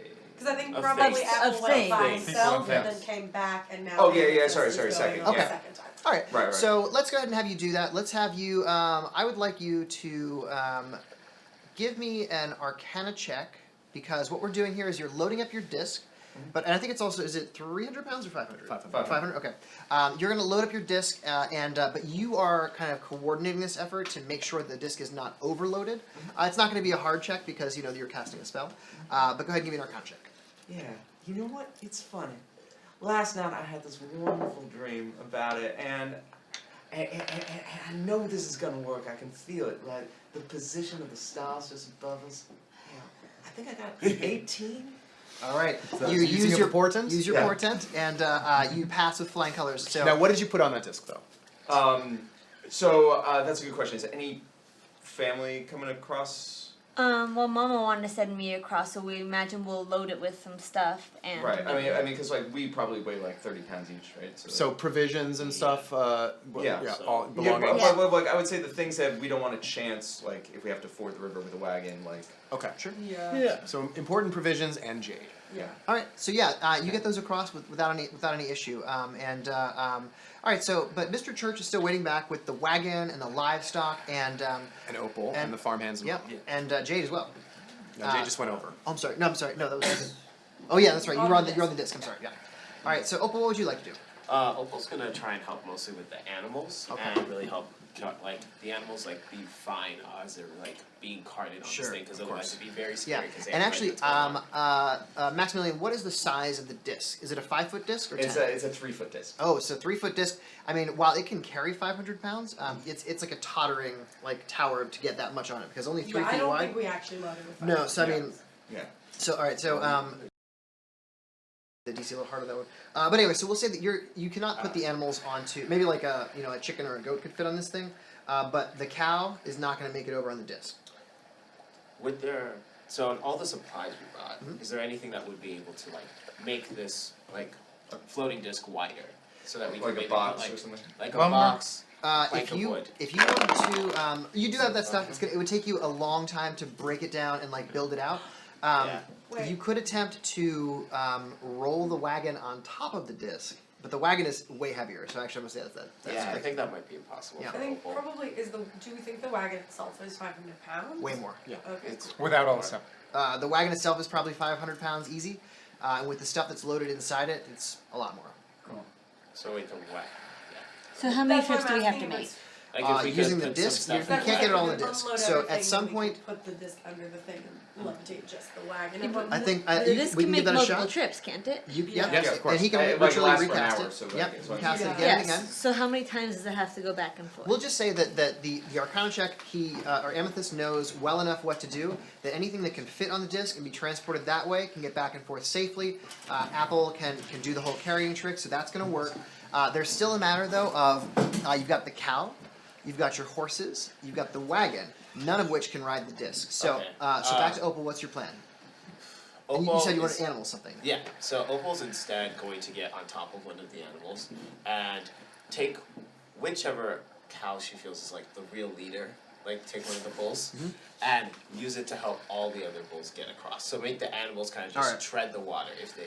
Yeah, and I think it makes sense that you would. I don't know if I'm trying to think. I mean, like I don't know anything about farming or ranching, but I mean, it seems to me like if you were like you're herding bulls and cows, that might be tricky. So I'm going to say that the only cow you have is Pinky, Oh, but you do have your horses and you do have a small, like a couple of goats. Well, so- I have a rope as well. What Okay. we could do that might help is to attach my rope within the water, underneath the first rope, and create like a kind of like, and maybe even like tie it like pieces of thread between it and the first rope. To Well, create you a were little bit of across it. the river already. Yeah, Well, but I have my rope and I can get into the water from this Yeah, side sure. as well as the Well, I'll other. tell you what. When we get to your turn, that can be your contribution. Okay. For right now, Okay. Opal. Opal's we're gonna I have a think Opal serious. suggested it actually did happen in the movie Cities of Slickers.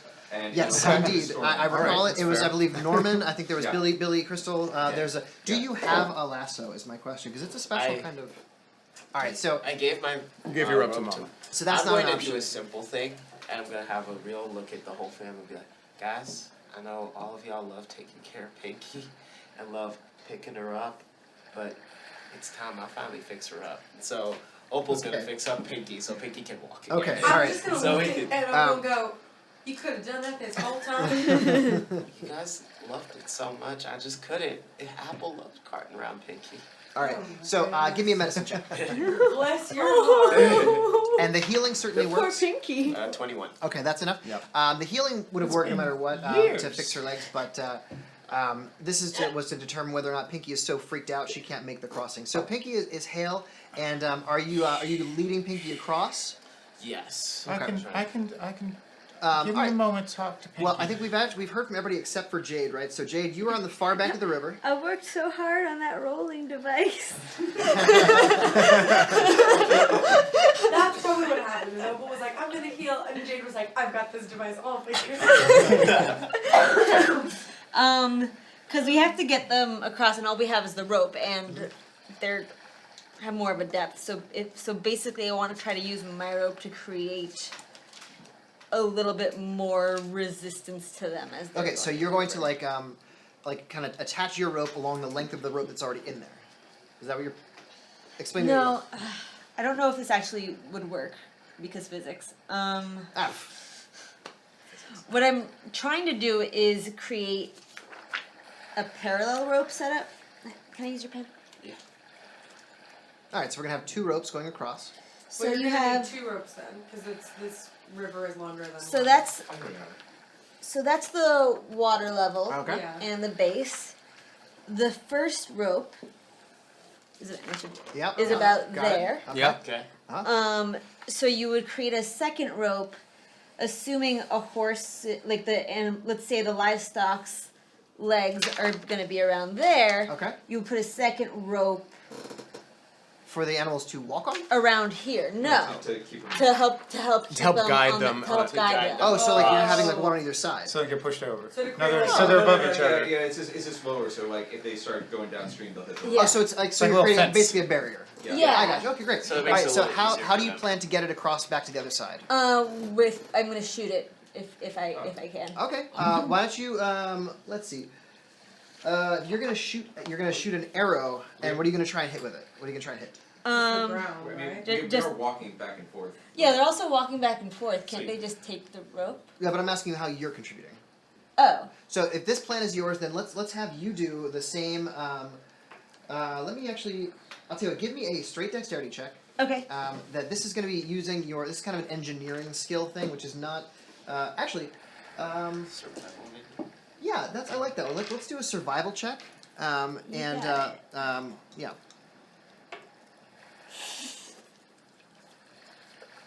That's a 7.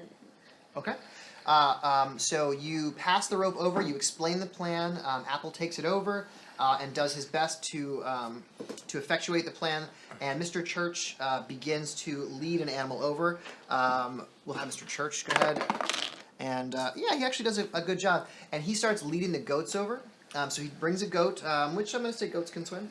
And he starts leading it over. And he does lose a little bit of a handle, but the rope wall you've kind of constructed, the goat stops at it, but the bottom rope gives, and the goat is washed away. And so one of your no. mated pair of goats is lost. And does that. Can I try to get? Can I try to get the goat back? The goat's fading pretty quick, but we'll come back to you on your turn if we're still going. So back to the top, Mama, you've seen all this happen. You've gotten a good deal of supplies over. We'll say that Pinky the cow has made it successfully. One of the goats, Mr. Church, Fen and Rue, the other two farmhands, are still back at the other side with their with the wagon. And what would you like to do to bring this home? It's that wagon that I just don't know. Don't know how to get the wagon across. Is it empty?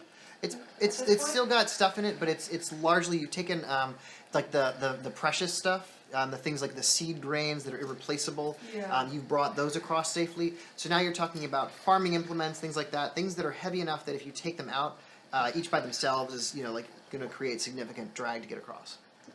Cool.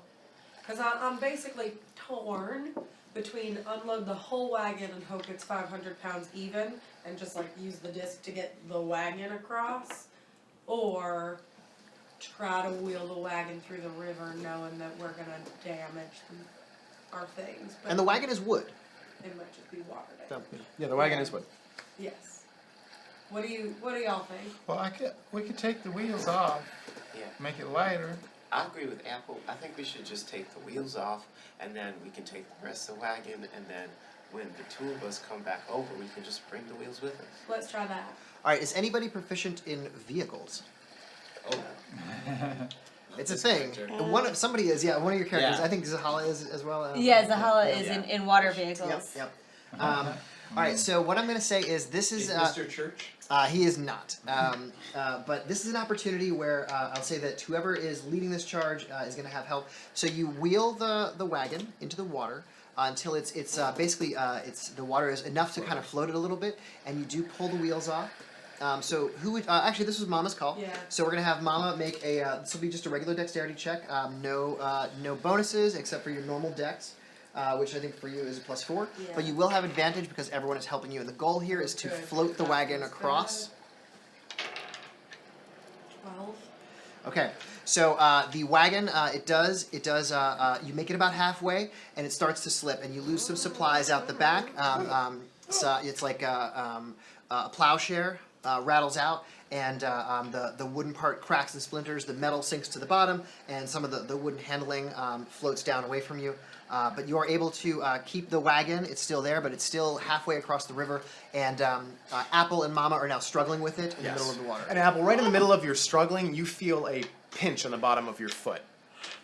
Now, it doesn't hurt. It hurts. It doesn't do you any damage. You instinctively kind of look up at your foot, and it's fine. There's a slightly bigger crab, like about this, kind of like going at your foot, but didn't really get through. Just kind of like a little bit of an irritant. This is the worst river ever. Yeah. I hate this river. And we all have I'm dysentery. Challenging. I was gonna say like this could be worse. Or Y'all you been were on coordinating, trail. so you're not with I was it. like, So, I definitely all right. So we'll don't say do that that, 'cause I'm Apple 2 for 10. and Bless you. Mr. Church and Fen and Rue, they're all dwarves, so they're a little bigger. So the Yeah, four of they're- them are the ones kind of wrestling it over. And Apple's just heaving on it as hard as he can. Yeah, it's okay. So this is going to be down to Apple. So Apple, I want you to give me an. We did athletics for you last time, but I think it's been enough turns. We'll do Yeah. one more athletics. So give us one Or more strength? athletics. Yep, just athletics. Okay.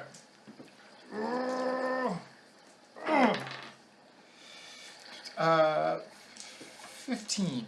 Okay, you are pushing it. It's getting much closer, but again, that is a fail, and you lose some more farming implements. And actually, this time, one of the axles of the wagon it comes out of the hitch on the side. So now that's floating free behind it. It's still attached by one side, but it's starting to it's like a little loose on one end. So it looks like one more blow like that, and it's going to float free, and you're going to lose a wagon axle. Meanwhile, Jade, you have seen that goat that got lost kind of has moved about 30 feet downriver and has gotten caught up on there's like some rocks that are like kind of sticking out of the river, and the goat is like caught up on the river. Okay, caught up on those, but we're Yeah. with Apple still. Just Just pristine. keeping me updated. Yep, so you saw that. All right, so everybody sees what's going on. You're close to the bank now. The home stretch is in sight. You're maybe 15 feet from shore. The water is still too deep for most of the halflings, but you are shoving away at this thing. Would anybody like to step in and attempt to assist the effort to get the wagon the rest of the way? I mean, Do any of you have spells that can help? Well, I need to be on the wagon, but I could help out. I could fix the wagon a little bit. You mean just like literally drag or? Yep, like, just you can do that. If there's any other creative way you want to try and assist in getting it over there, even if it's shouting encouragement, whatever it is that you think. I you can shout do. encouragement. Oh no. Hang on. So my unseen servant can do the things that a human can do. It's a Yes. simple task that a human servant can do. Yep, but it has a strength of what? 4? 2. 2. No. All right, yeah, so. okay, so no. I mean, It's not those things. you know what though? What I'll say is, if you want to, although if you want to cast it ritually, that's going to take 10 minutes. Yeah. So if you want to cast it with a spell slot. I can cast it with a spell slot. All right, so I'm going to let your servant is actually going to be able to go out and help, and I'm also going to say that Mama, since you are, trying to empower Apple to do this. Yep. The axle started floating away? It's still attached, but it's Alright. hanging loose from one side. Got it. So Mama, I want you to give me this is going to be we'll call this a persuasion check because you're pepping up your son, and I love persuasion checks. I thought you might. Okay, that's a 26. Okay, I've more never than enough. before All inspired. right, so that's enough. That's enough to. I don't think I can do it. You got it, darling. I You don't can think I do it. can, Mom. Yes, you can. And Apple, you're feeling like the strength well up in you. The unseen servant it wades through the water, which is super weird because the current just seems to flow through it. And it gets out to the wagon, and it kind of looks up at you with this like blank face and just like nods at you, and it like starts to push against the thing. And because of that success, we'll give Apple one more shot. This is going to be a straight strength roll though, just sheer brute force. Okay. That's a +4. I also have a powerful build, meaning I count as large to determine my carrying capacity and the weight you can push, drag, Indeed, or lift. and we're already. We're factoring that in. Yeah. 15. The DC was 14, so. So. I got it, Mama! You did it, darling. Yeah, You with did it. one mighty heave, Good job, Apple. Apple, soaking wet, pushes the cart out. The dwarves are struggling. They kind of are pushing their backs against it, and you force it up the bank of the river. And Apple kind of collapses in a heap, his chest heaving at the effort. But you've succeeded. And the wagon is now on the other side, bruised and battered, and you all take a moment and relax by the side of the river. Jade, are you doing anything? I'm gonna go get the goat. Okay, so you start in the water or on the side? Because the goat's, let's say it's about 10 feet in on the river, but in like a grouping of large How rocks. wide was the river? Oh, the river's about 60, 70 feet wide, but you're on the opposite. So the goat is about 10 feet, 15 Yeah, feet well, from just- the side of the river in a big collection of rocks. Well, just because I'd like to tether myself with a rope Sure. to get back. Okay. And I'm wondering if there's enough rope for that. 'cause I think you used your rope to I make know, that there's- second thing. So I'm going to say that you actually are out of rope unless you want to go and retrieve it, which is carries its own risk. another thing. Does anyone else have a rope? Well, I will say just mathematically, so my rope was 50 feet. I'm assuming yours was. So we've 2. used 2 ropes. Well, so 4. Although, you know what, to be Wait, fair, I think well- you guys brought so much gear and supplies. you would have You extra know, I'm going rope. to say you have plenty of extra rope. So if And you want to I- grab a coil of rope, yeah, you're Okay, fine. yeah. So I tie it around myself, like secure it to the bank with a dagger or whatever, ball bearing, whatever, Oh, and we forgot to tell. and swim out to get the goat while they recover. do we notice her do that? I'll say that anybody with a passive, let's see, the Wandertraps. Actually, the only people that notice are going to be you, Mama, and interestingly enough, Apple. The two of you notice. Although Apple, you're at disadvantage. I'm going to say you don't notice it. Only Mama notices what Jade is trying to do. And I'm on the other side of the bank, so I Right. can't do Yeah. anything about it. No, Jade, you're with them on the far yeah. side. We all I'm can't see not it on the now. far side yet. I thought you were already over. You're the only one still on the other side?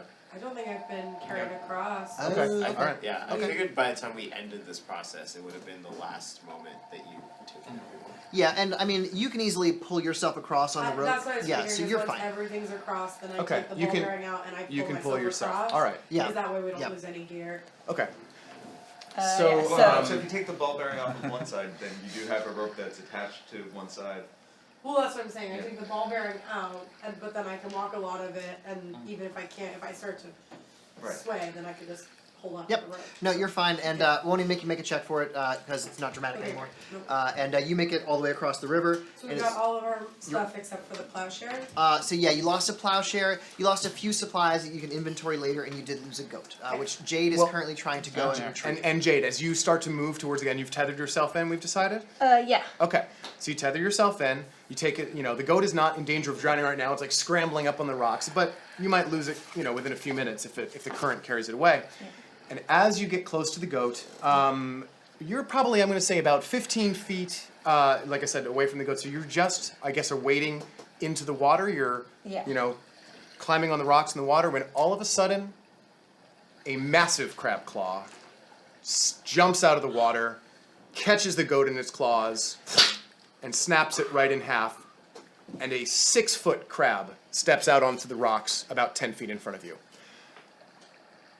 Meanwhile, the van. Oh, Jade. All right, so the vanguard.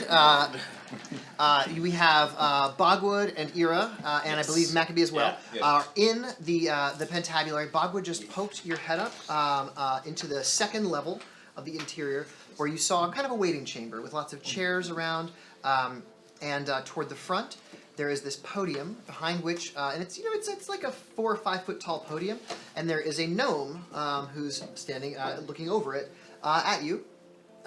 He notices you, doesn't say anything. I look directly and say, are you ageless? Is ageless was your name? Ageless? Is that, did you make a sign? No. What's your name, sir? Who are you? Vickers. Figures? Can we hear any of this?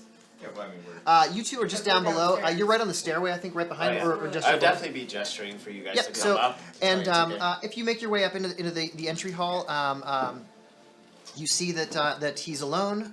There does appear to be a skeleton, kind of slumped in one of the chairs, kind of covered in cobwebs and dust, in moldering but very fine clothes, and the gnome just kind of blankly stares at you. What nation are you here for? I'd work here. For whom? Whoever's inside. Well. What is your job? What do you do for them? I keep the log. What is the log of what? It's a log of paper. Can we see your log? Where is this log? My log is right here. And he gestures to the podium in front of him. Ah, who's your friend? I have friends. I indicate the skeleton. I don't know. How long have you been here? He kind of looks absently away. And I don't know. Do you mind if we walk into the next room? You have to sign the log. We will sign the log. And you go ahead and you see there.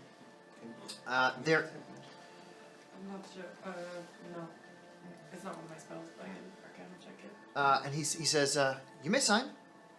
Please indicate, royal blood or no, in the log.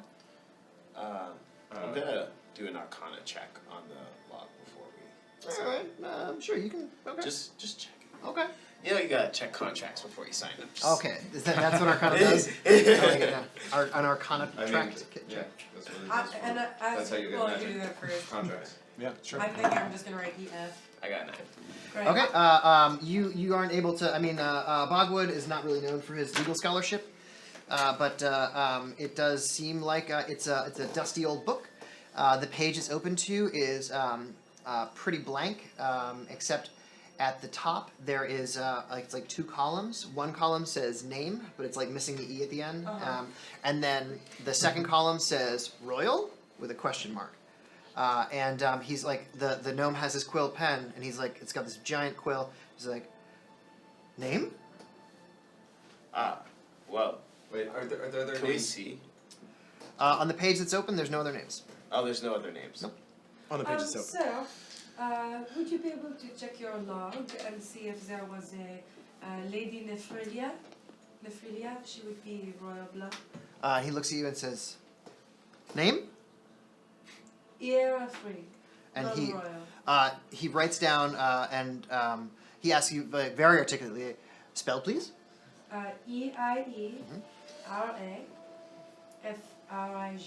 Okay. And he writes your name down. And are you kind of like looking at the log as he does this?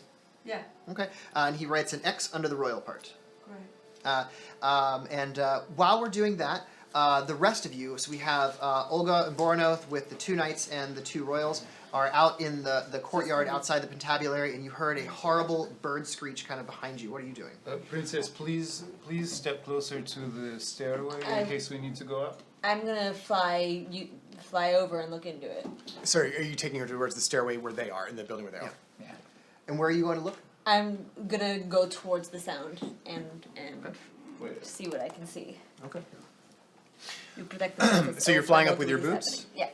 All right, great. So you get to the top of the tower. The tower's fairly tall, about 100 feet or so, slightly more. And you get to the top of it, and you see that as you're flying up, there's very few windows in the central tower. It's kind of like a monolithic marble type thing. But as you and there's no there is sort of like a roof, like a landing area up top, but there's no bird on top. There is a staircase that kind of descends down into the tower, but there's no bird on top of the tower. But I can't see through any windows. Oh, if you choose to specifically do that, you want to hover near a window and look Yeah. through. Okay, so I'll say that you kind of okay, and there's no like limit of time to how long you can levitate on these No. things. No, So it's like 4 hours total. 4 hours. but Okay, yeah, great. you're fine. So so you can kind of like slowly peek around, and there's windows about this size, kind of looking out, just to kind of give some daylight in the tower. And you kind of circle the tower, looking in some of the windows, and in one you see a larger than normal, but not astronomically large vulture. And what you're looking into is a room that is full of books. And when you kind of look through in the window, you see that this is essentially like a massive library inside this tower. Just tomes upon tomes of knowledge, bookcases that descend for stories in this circular tower with a spiral staircase around the center of it that basically goes all the way up to the top. So it appears that this tower is some sort of repository for the Crown's information that they had here. Does it look like it's been dusted recently? It does not look like it's been dusted. The vulture is sitting sort of on a railing, kind of over one of the bookshelves, and I guess give me a. Well, you have dark vision, so it's fine. So yeah, it's very dark in there, other than like the shafts of light from the window. There's no other real lighting source now, and there is a emaciated, filthy human man, old man, sitting there in the sitting like right next to the vulture. So sort of the vulture's kind of like partially on his shoulder, partially on the rail, and he's just sort of sitting there, staring at the books, kind of like rocking slowly back and forth. Emaciated but alive. Yeah, alive. Yep. And Borneth, what are you doing? Trying to keep an eye on her up there if I can see where she's hovering, and just keeping the princess back. Give me a perception check.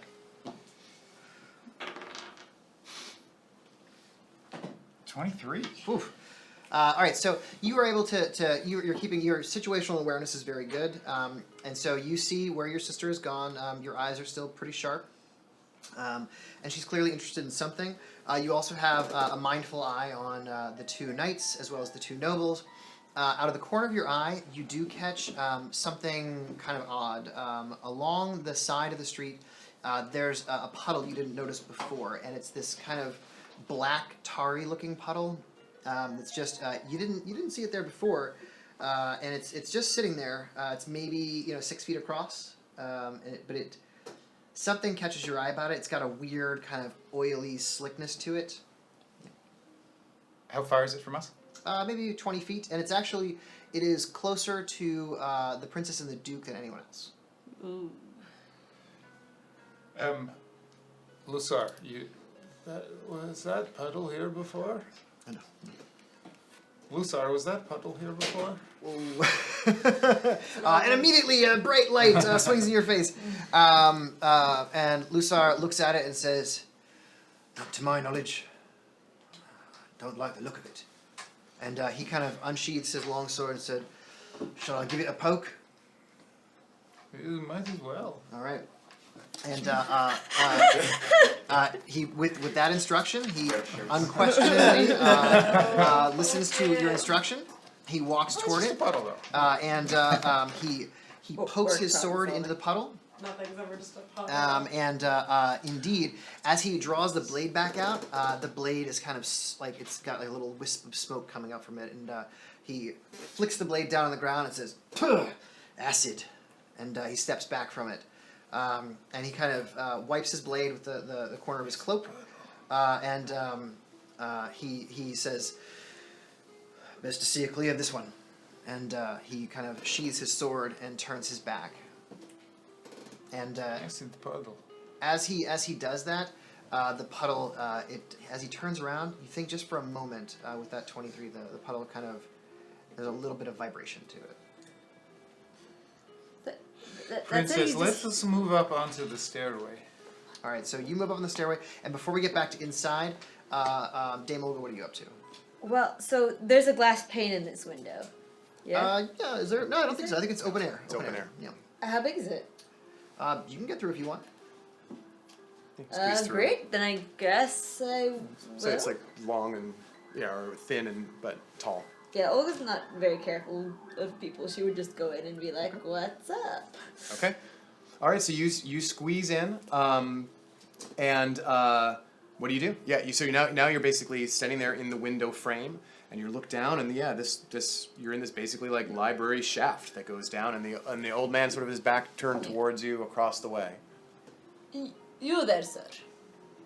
He kind of slowly turns his head in your general direction. Hey. You speak common?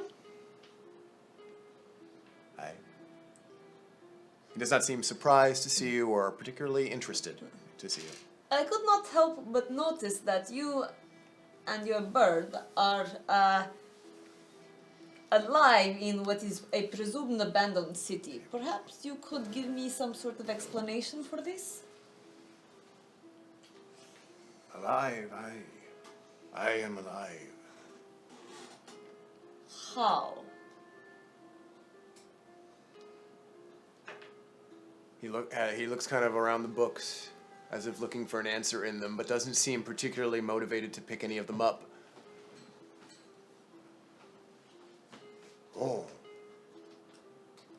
Was almost dead. Yes, was almost dead.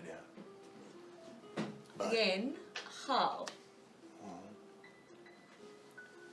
and he kind of points to the vulture. And he says, he kind of chuckles a bit, and you see these just missing all his teeth, almost all of his teeth. He says, she began to eat me. And he kind of just turns away from you again. And we're going to cut back to inside the Pentabulary. So moving, we now are back with Bogwood and Ira and Maccabee. And actually, before we do that, everyone else who's down on the ground, is it your intention to lead them back inside the Pentabulary? Up onto the stairway All right. near the So door. you're up on the stairway. Are you going to go in the door? Or are you going to stay outside? We stay outside, and I'm watching that puddle. Okay. The puddle hasn't moved, and the princess says, "Lornoth, I feel perhaps we should go inside and whatever awaits us, face it together." My sister. All right. Yes, And my the lady. princess actually hitches up her skirt and she leads the way into the door. And she goes through the door, kind of looks around, sees the staircase, and says, "Shall I?" And Do we she. hear the door open? Yeah, you can hear it. It creaks open a little bit down there, and you can look down the stairway, and you can see your friends coming up. Oh. And, One moment, and I let a loud whistle, like one of these, Uh-huh. except I don't have to because I have. Alright. Yes. Oh my God! Look at that thing. We'll say, give me a performance check, Sir Bornoth. I want to see how well you do that. That's a 2. Okay. It's loud. It's not your best work, and it's certainly not melodic. But all right. I whistle back Okay. to indicate where we All right. are. You were whistling outside though to your sister. Trying to. Yeah. Right. So Olga, you hear the whistle, the call of your brother. You can hear him clearly calling, and we'll get back to you in a second. Everyone else who is inside the building, you see your friends come up. They join you on the second floor. You are looking at this logbook. Ira has signed it, and you realize that the gnome is not standing on the ground. The gnome is actually hovering about 3 feet off the ground. I do not think anyone else should sign the book. I will go ahead and make sure that it is safe. So I open the door. Okay. Okay. You push over. So behind the door, you mean, or behind the gnome? Yeah. All right. So the gnome is at a podium. Presumably he's guarding the Pentabulary, Actually, so right? interestingly enough, the way it works is on this level, which is another 30 feet high, he's in the center of the feet of 2 sets of curving staircases. Okay. So, like, he's here, and 2 sets of staircases curve up to another level beyond that, And which he's is where at a table with a skeleton. he's at a podium, and then seated at a chair is a skeleton. So, Okay. so you're in this waiting room, and then above it, the stairs lead up to the Pentabulary. So. And both sets of stairs lead to the Yep, same they door? both appear to lead to the same platform, which you assume is where it is. As you come in, Bornoth, you notice along those, underneath those 2 spiral stairs are larger pools of this, the black, purplish black fluid you saw outside. Just kind of sitting there, but filling the space underneath the stairs. Careful. Am I being foolish or impatient? This is acid underneath, some sort of acid, maybe alive. Alright. Do you think this is the right thing to do, Bugwood? We can only go forward. Alright. Let's us sign this book and move Perhaps Wait. not all of us, but one more person come with me. So there's a corpse here, right? Yeah, a skeleton. Hey, 1 second, Bob. I'd like to ask our friend a question here. So at will, I can cast Speak with Dead. Excellent. There we go. Sure. So I go over to the corpse and I cast a look at the gnome. Hey friend, what happened to you? And its jaw kind of like starts clacking, and it looks at you and it says, "I died." How? Age. You waited a long time then. Yes. And your spell ends. You can cast it again, The last 10 minutes. but you only get 3 questions, right? 5. Oh, 5 questions. All right. Sorry, go ahead. Yeah, just any sort of thing. Is this gnome fellow to be trusted? I don't know. What's beyond the door? The Pentabulary. Damn, the spell's over. All right. Well, Good well, questions, though. I appreciate your attempt. We really must. There. Yes. No, I turn to the gnome and say, Logwood, not royal. All right. He very quickly drops a lighting implement on you. We should never put that thing back We'll up. figure that out. He writes it in very officiously and said, name.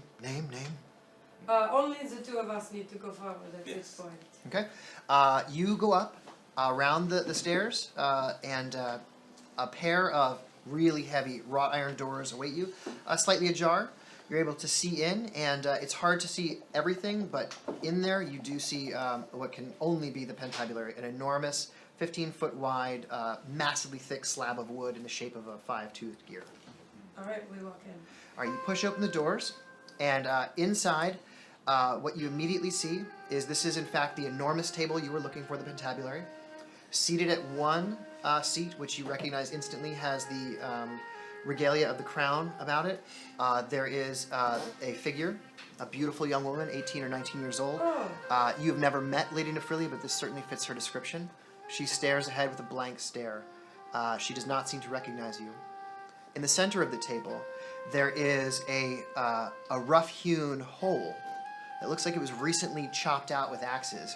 And sitting in the center of this hole, you see a figure, a very tall, emaciated Goliath. Blue skin with veiny, stripy skin colorations, completely bald. His skin seems to shine with a weird, slimy translucence. And he looks at you, smiles, and we're going to end there. Thank you for watching episode 2 of Difficult Terrain. Wait, Thank you to Artisan Dice. Thank you to the what? 20-sided store. And stay tuned next time to see what happens when they meet Lady Athliel in the Pentabulary. Well, thank you all so much. That was super fun. Super cool. Wow. I love that episode. In the week leading up to this, I was on social media being like, make sure you catch episode 2. We're going to meet the third party of the difficult terrain. And I kept waiting and it didn't happen. Yeah, it's funny because since we did film these a couple of months ago, I don't legitimately remember what happens in every episode until we watch it. Yeah. So there we go. This time we had I really like, as someone pointed out in the chat, in that first episode, we had a diabolical Kraken fight. And in this episode, the Wandertraps fought a creek. Yeah, and pretty much equally paired. Yeah, that's what that is. That's just encounter difficulty planning to a T right there. Yeah, totally. Yeah. All right, great. Well, so thanks everyone for watching. And if you have any questions, stick around, ask us in the chat. Do we have anything come up, Adam? I don't think so. Yes. User difficult terrain Danielle says, "Yay." All right. Yeah, that was totally the Oregon Trail episode. Yeah, absolutely. Where, yeah, and actually, I think we made that joke in the game. We were like, "Oh yeah, you have dysentery now." Probably made that joke. You have 200 pounds of bear meat that you cannot carry. So. All right, but we're starting to see the mystery of the Vanguard kind of unfold as they get to this town, and we're starting to see the Wandertraps on their way. And I believe next episode we really do introduce the third party. Yes, we do. It's very exciting. Yes, we absolutely do. Yeah, so stick around next week. We will be this same time, 9 p.m. Eastern. We will be unveiling episode 3 with a special interview from the Roost Project. Yeah, and please do join the Facebook group. We just threw it up in the chat there. And if you can, go to inclusiveroots.org/donate, and even a few dollars. We've had a really great audience for these episodes, and if everybody gave a few bucks, we could send a kid to a really meaningful summer camp. So please bear that in mind, and please come back next week. Tell all your friends and bring them on along, because we are. It's really going to get cooking here soon, and also a little teaser. So there is a fun. Well, it was horrible. There was we had a catastrophic video failure for episode 3 where we were recording, and about halfway through, our amazing technicians, Hiram McLaren Becker and Dave Haskell, our associate producer, along with Maximilian, who's in the cast but also runs Punching Up Productions and did all of our post video editing. They came to us and said, "Hey guys, bad news. The video is not recording. It's not syncing. We couldn't get it to sync up. It wasn't recording. Yeah. So we had to scrap the whole day. And we thought, this is it. We're not going to finish. And then through sheer force of will, everybody involved came together, and we scrounged up 3 really high-end cameras that we implemented that night. And so episode 3, the episode you're going to see, is the video quality is off the charts. It's really just a huge step up from where we are. And the tech stuff really just gets better and better as we go. So really looking forward to that, and hope that you guys can join us, and you're enjoying the show.